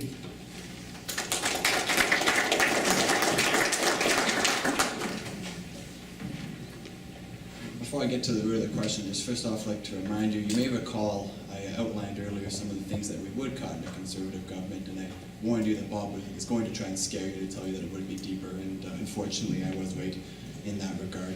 And frankly, it is also hypocritical, given that half of the measures in the Liberals' costed platform are not actually costed for. But to the all-important question of supporting economic activity, if I understand correctly, and I believe that in order to do so with our First Nations, we also have to support investments in critical areas such as housing and health services and good quality drinking water as well. And I will give the Liberals some credit. They have made some positive strides towards all of these goals, but the fact of the matter is there's still a long way to go. There's still more investments to be made, and we have to make sure that we're getting good value for our money and making sure that we are delivering on the results as they're intended to be.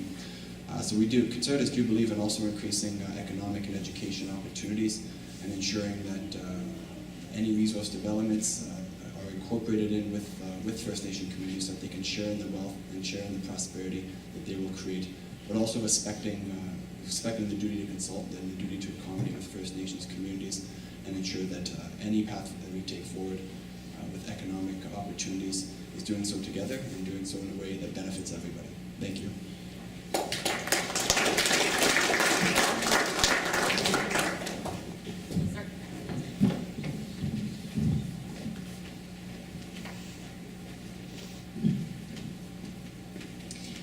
Thank you. So woven throughout the Green Party's platform is the notion that we view our First Nations partners as just that, as nations. And intergovernmental collaboration is a big part of our platform as well, whether it's with municipal governments, provincial, or with other partners, such as our First Nation partners. One of the Green Party's platform planks is with Indigenous leaders at the helm, so if it is the will of First Nation and Métis and Indigenous leaders, establish processes for self-governing and transitioning away from the Indian Act. Kelvin's brought up the issue of property rights, which is one tenet of the Indian Act. We would include representatives from First Nations, Métis, and Inuit governments on a Council of Canadian Governments and move away from the attitude of meaningless consultation towards real consent. And to the other part of the question, we would also very much like to see sustainable participation by our Indigenous partners in the economy. Thank you.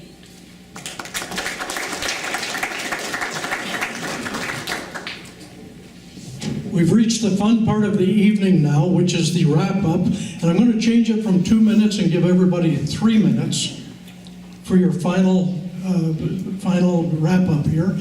And as the meeting went on, I drew the names. This is the order of speaking. Rudy Turtle will be first, Eric Malillo second, Kelvin Boucher Chicago third, Bob Nault fourth, Kirsty Ralco fifth. So Rudy, you have 3 minutes.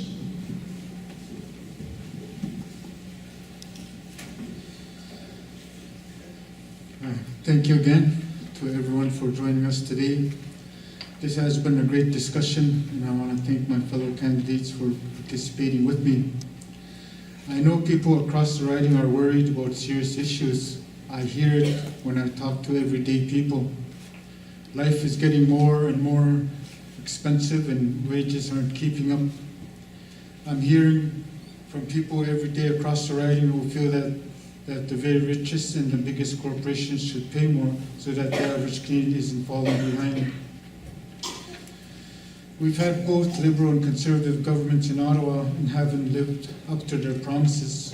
They haven't worked for you, but they've been working around the clock for the big corporations and companies. But I'm in this for you, for everyone. New Democrats are in it for you. I'm asking for your vote because I'm ready to work hard for our area.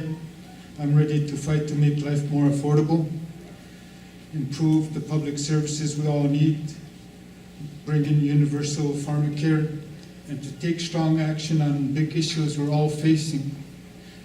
I'm ready to do these things by sending me to Ottawa. I can promise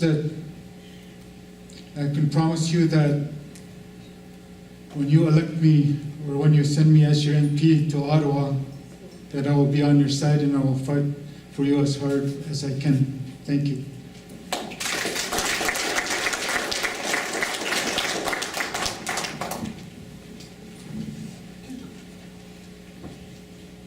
Apparently I have a short memory and did forget I was second, but thank you all again for being here tonight, and I will just reiterate some of the points that were made today. I am committed to delivering investments in critical infrastructure and critical programs for our riding. And as part of a responsible Conservative government, we will be one which lives within our means and puts more money in your pocket. Because it is a fact that under Justin Trudeau, 80% of middle-class Canadians are actually paying more in taxes, and massive government deficits are threatening the sustainability of our social programs.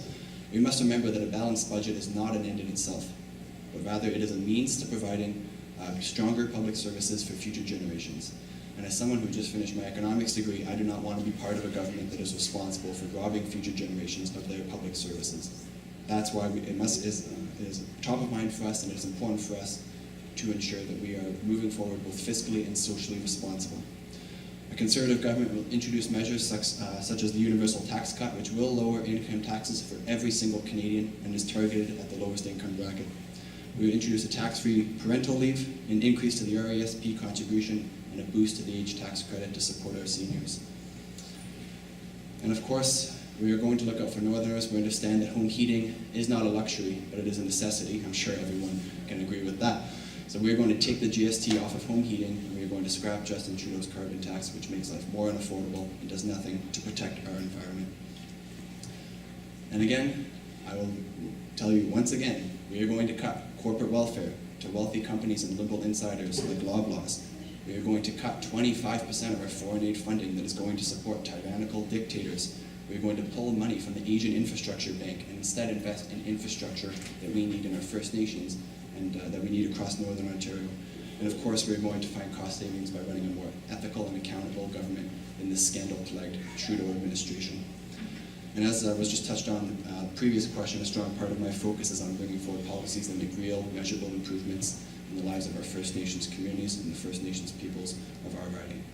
And I also think it's important that we ensure traditional knowledge is incorporated into our plan to protect the environment, a plan that is focused on developing green technology to grow our economy and reduce emissions on a global scale. So once again, ladies and gentlemen, I'm Eric Malillo. I'm your Conservative Party candidate in this election, and I'm running because it is time for you to get ahead, and I believe it is time for a new generation of leadership here in the Kenora riding. Thank you.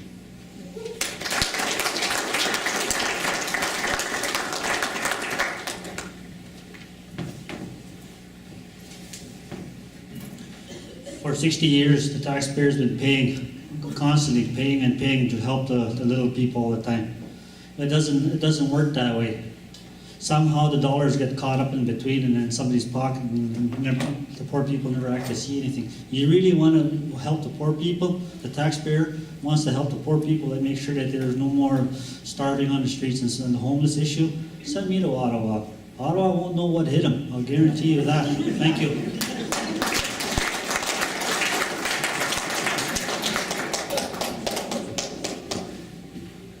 Well, thank you very much.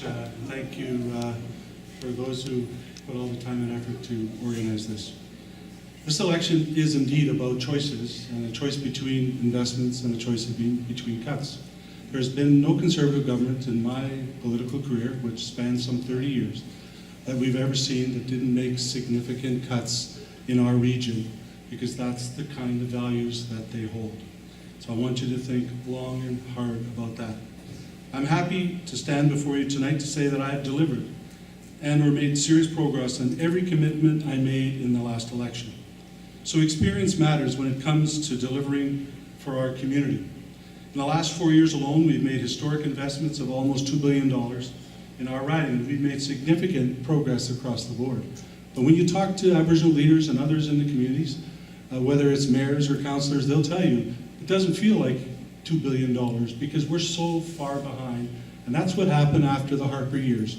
We were a long way away from where we need to be.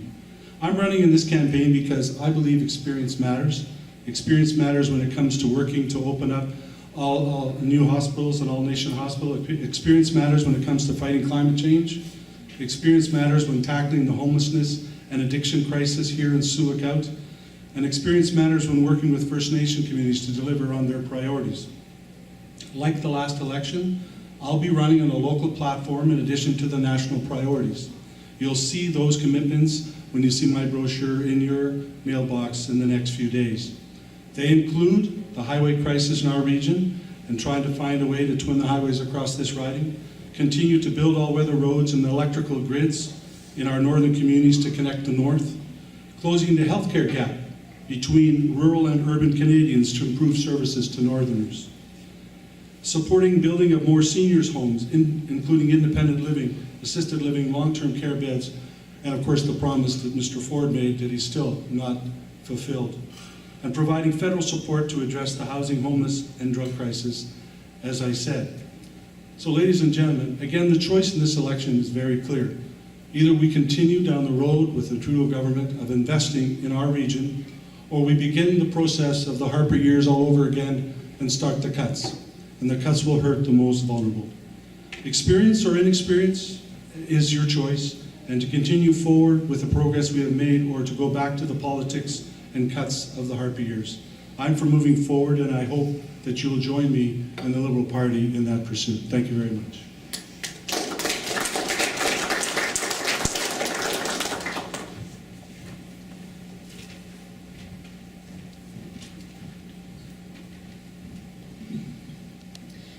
Thank you everyone for attending tonight. Thank you to the Sioux Lookout Library for live streaming the event and showing us that libraries are still relevant.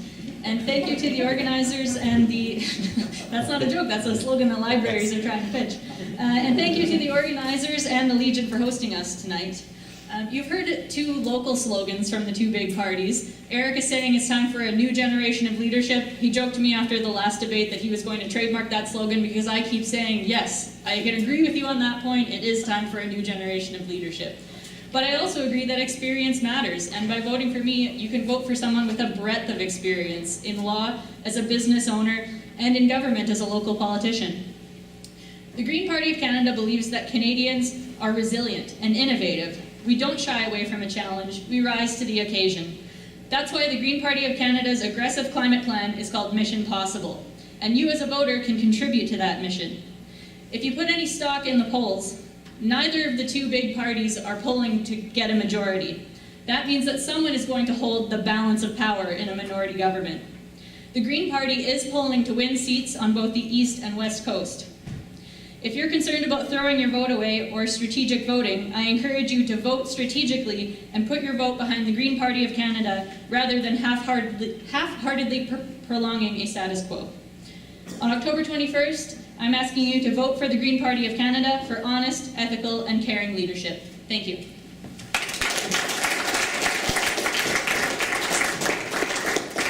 A great thank you tonight to all the candidates. Thank you for being here. Thank you for speaking out. To the audience, thanks so much for your questions. Thanks for your interest in this election. I'd like to thank Michael and the Sioux Lookout Public Library for live streaming. And a reminder, this will be on the library YouTube, so you can look it up later tonight, tomorrow, next week, next month, and next year. Thanks, Mike. And Ann Saltel. Ann steps up. Ann steps up when others have not stepped up. So thanks very much, Ann. Thanks, Jason Bailey. And a reminder, Ann set out all these chairs. If as you leave, if you could maybe grab a couple, sort of stack them over by that wall, that would help her and get home to a beer a little sooner. And also, we have a donation box to help out the Legion, who offered this room at no charge. If you would like to leave a donation, the donation box is there. Please leave a little something to help the Legion.